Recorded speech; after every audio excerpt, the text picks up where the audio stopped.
மேலே வந்து பார்த்தா ஒன்றுமே இல்லை. அதுக்குள்ளே இந்த கிராணி ட்ராப்பை போட்டுடுச்சு. ஒரு பாயசத்தை போட்டுடுச்சு கிராணி. கண்ணு கீழே தாங்க இருக்குது. கிராணி அந்த கண்ணை வச்சு பார்க்கலான்னு பார்த்தா அந்த கண்ணை ஆமும் இருக்காது. அது எல்லாருக்கும் தெரிந்த விஷயம் தானே. அப்படியே அந்த கிராணியை டைவெர்ட் பண்ணி விட்டு இந்த மீட் போட்ட சத்துக்கெல்லாம் கிராணி கேட்குமா? தபக்கு கேட்குமா? கேட்காதா? கேட்காதுன்னு நினைக்கிறேன் கைஸ். வெயிட் பண்ணு பாருங்க, எங்கேருந்தோ ஸ்டெப் சவுண்டு வருது. கறி சத்தத்துக்குலாம் வருது. அதுவும் மாட்டுக்கறி சத்தத்துக்குலாம் வருது. இதே கோழி கறி கீழே கூட வராது. சரி, சீக்கிரமாக வர சொல்லுவாங்க மேடம்.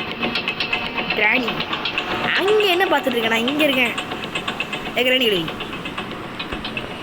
அப்படியே அடிக்கிறதுக்கு தானே வந்து என்னை ஏமாற்றி அப்படியே பார்க்காத மாதிரி.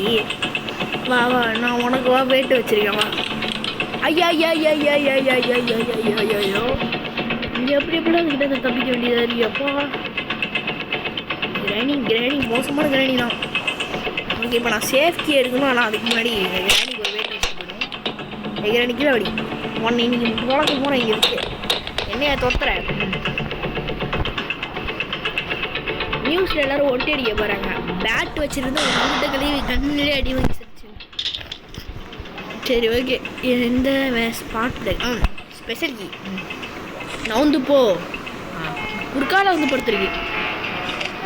சரி, நம்ம போட்டுட்டு கீ வச்சு ஸ்டார்ட் பண்ணுவோம். ஸ்டார்ட் பண்ணிட்டு உள்ளே போவோம்.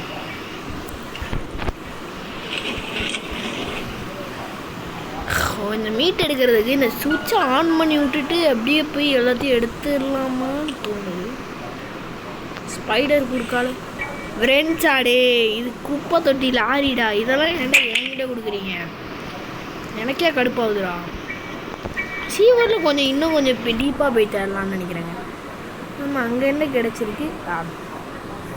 பேட் லாக்கி எங்கே போயிருக்கேன்? ஒன்றை தான் தெரியும். ஊர் ஃபுல்லாக அலைய வேண்டியதாக இருக்குது. எங்கே இருக்குது?